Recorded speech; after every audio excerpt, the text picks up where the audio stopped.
السلام علیکم داملا، برای من خیلی محبوب هستید. یک سوال دارم. یک چیز مرا دائم در شک و شبهه آورده است. برای چی آدمان بی دین و بی خدا مال و ملکی بسیار دارند؟ نمیشود که خدا آنها را گدا و دربدر گرداند؟ خوش به حال همین برادرهایی که در دلشان ذره شک و شبهه دارند سوال میکنند. من بر شما خبر میتم که برادرای عزیز، من چند بار در فصل فضیلت آدم به شما صحبت کردم. مالداری، دولتداری این نشانه مرتبه آدم نشان نمیدهد. اگر نشانه مرتبه آدم مالداری میشد، خداوند قارون و فرعون مال نمیداد، اونها را مال نمیداد. بلکه نشان آدمیت این ایمان است، این ایمانداری هست. ان الله لا ينظر الى اموالكم و الى اجسامكم ولا الى انصابكم. خدای شما چی میگوید؟ من نظر نمیکنم در دلاری تو، در پشت قناتی تو، در قصرهای آشیانه تو من نظر نمیکنم. من در اون برادر و پدری که وظیفه های کلان داره در اونها نظر نمیکنم. من در جسم زیبای تو هم نظر نمیکنم، بلکه من در عملی تو نظر میکنم، من در دلی تو نظر میکنم. خدای تو این چنین صدا میدهد. حدیث من از کتاب برای شما نویساندم که پیغمبر خدا گفته است ان الله قسم بینکم اخلاقکم کما قسم ارزاقکم. اخلاقهای شما را، آداب شما را خداوند مثل رزق روزی تقسیم میکرده است. چگونه که رزق روزی یک آدم بلند است، از یکی کم است، از یکی پست است، خداوند رزق روزی را یعنی معین میکند، با همه یک خله میدهد. آدابم پیغمبر خدا گفت همچنان تقسیم میکند. آدابم خیلی چیزی قیمت است. ببین بسیاری برادرها نمازخوان هستند لیکن آداب ندارند، مسلمان هستند لیکن بی آداب هستند. اینا بسیار هستند. رسول الله میگه همچنان در ادامه حدیث چی گفتند؟ و ان الله یعطی المال من یحب و من لا یحب.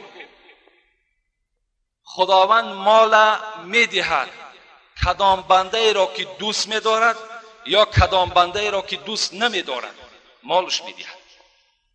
و یعطی الایمان الا من یحب. دوام حدیث سوال این برادر جواب شد. لیکن ایمان خداوند میدهد مگر شخصی را که دوست میدارد. مال را به هر کس میدهد. ای دل چی کنم؟ خدا چنین میخواهد. نعمت همه بر دشمن دین میخواهد. فرعون لعین نشسته بر تخت زرین، موسی از خدا نان جوین میخواهد. حبیب خدا یک قصه را ذکر میکند. ذکر رجولا یطیل سفر اشعث اغبر ساعیا للحج والعمره. حبیب خدا این حدیث مسلم است، حدیث ترمذی است. در بین صحابه ها در باب حلال و حرام صحبت کردند و گفتند ای امتان من، یک مرد بود که اراده مکه مکرمه کرد. شاید در کولاب زندگی میکرد و قریب 5000 کیلومتر را طی کرد. اشعث اغبر. وقتی پیاده رفت میگوید پیغمبر خدا پایهاش مانده شد، لباسهاش همه در راه کنده شد، غبار آلوده شد، بی نهایت مانده شد. عاقبت میگوید در خانه کعبه رسید. همین مرد یمد یده الى السماء یا ربی یا ربی. و این مرد میگوید وقتی که به مکه مکرمه که رسید، اینقدر کیلومتری دراز طی کرد، اینقدر گرسنگی و تشنگی های زیاد از سر گذرانید، نزد خانه کعبه دستهاش برداشت و پروردگارا آغاز کرد. و حبیب خدا گفت و مطعمه حرام و مشربه حرام و ملبسه حرام و غذی بالحرام. این مرد گفت همان مرد بود که طعامش حرام بود، لباسهاش از حرام بود، نوشاکیهاش از حرام بود، حتی دریافتن لقمه باک نداشت، پروا هم نداشت، از کدام وجه می آید برای او فرقی نداشت. این مرد گفت دستش برداشت، فعنی یستجاب لذالک. سوال دادم پیغمبر آیا این گونه بنده را پروردگار دعاش قبول میکند؟ گفت نه، هرگز قبول نمیکند.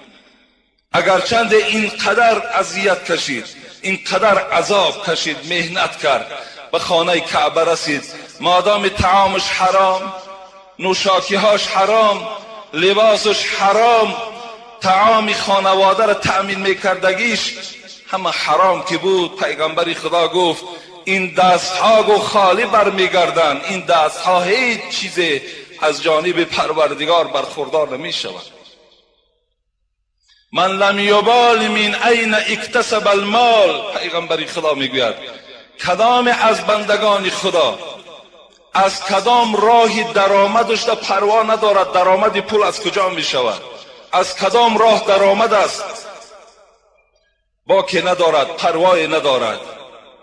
فقط برای او لازم است که در جیب او آمده جای گیرد. لا یبالی الله لم یبالی الله من این ادخله النار. پیغمبر خدا گفت خداوند میگوید مادام این باکی ندارد، پروا ندارد که از کدام راه پول به جیب او می آید، به خاندان او می آید، من که پروردگار او هستم، من هم پروای ندارم از کدام دروازه دوزخ او را وارد دوزخ بگردانم، من هم پروا ندارم. تو هم پروا نکن، طعام حرام خوردن بگیر، نوشاکی های حرام دادن بگیر، خوردن بگیر، نوشاکی های حرام فروش، نوشاکی های حرام رفته از دوشنبه بار کرده بیار، پروا نکن، پول کار کن، با فرزندهات خوردن بگیر.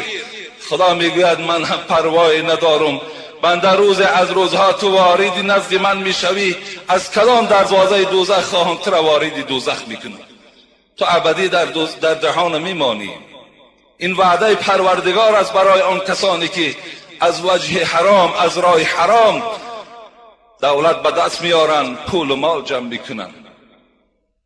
یا ایها الناس، خدا خطاب میکند در سوره بقره، کلوا مما فی الارض حلالا طیبا ولا تتبعوا خطوات الشیطان انه لكم عدو مبین انما یأمركم بالسوء والفحشاء وان تقولوا علی الله ما لا تعلمون.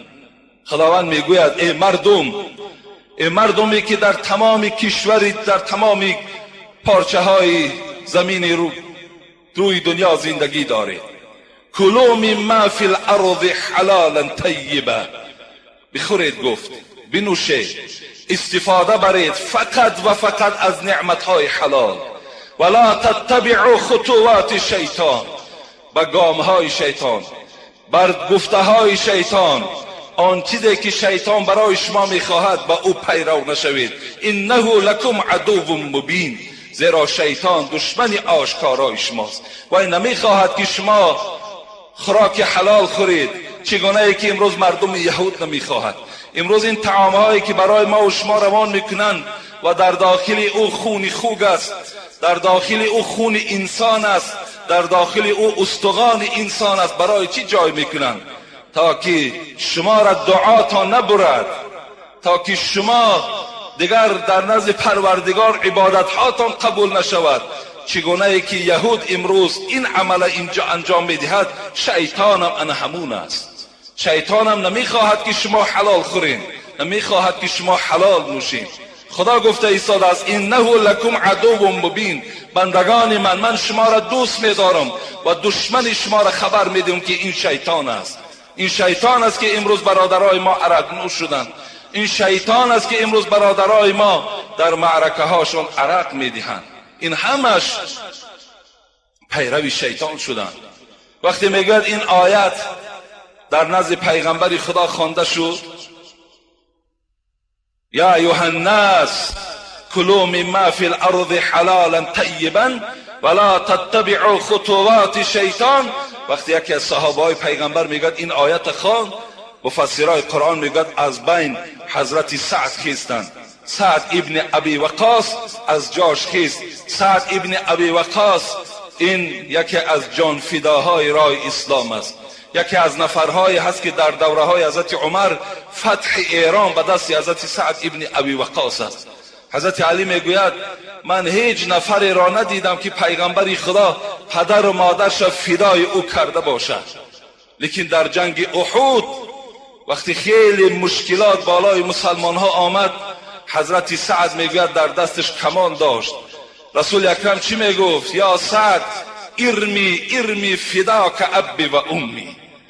این حدیثی صحیح بخاری است. ای سعد تیر انداز پدر و مادرم فدای تو باد. ای سعد، پیغمبر خدا پدر و مادرش فدای سعد ابن ابی وقاص کردن.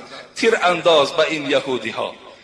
حضرت علی گفتند من از زبان پیغمبر در جنگ احد این سخن ناشنیدم که پدر و مادرش فدای سعد کردن. همین حضرت سعد میگوید از بین همون جمعیت خیز و حبیب خدا گفت دعا کن که تا که سعد مستجاب الدعوات شود. دعا کن ای پیغمبر خدا که تا که من دعا کنم خداوند دعای مرا قبول بگردانه. رسول اکرم چی گفتند؟ گفتند سعد گفتند برای آن که دعای شما در نزد خدا قبول شود، دعای شما در نزد پروردگار قدر و قیمت پیدا کند، شکمت را از حرام نگه بدار. نگذار که در شکم تو از حرام کرده های پروردگار چیزی داخل شود. این زمان دعای تو را پروردگار قبول میکند. و چی گفتند؟ گفتند سوگند به آن ذاتی که جان محمد در دست اوست، اگر هر انسانی که از حرام کرده های پروردگار میخورد، مینوشد، میپوشد، قسم به عظمت پروردگار 40 روز دعای او در نزد خدا قبول نمی شود. این حبیب خدا گفتند. و گفتند و عزتی و جلالی، قسم به عظمتی بزرگی پروردگارم، کل جسد نبت من الحرام فالنار اولا بهی. گفتند ای سعد یقین دانین هر جسدی که از حساب نوشاکی های حرام، از حساب طعام های حرام آب و تاب می آبد، فربه می شود، با قوت می شود، قسم به خدا گفتم پیغمبری خدا که این جسد گفت ارزنده آتش دوزخ دارد.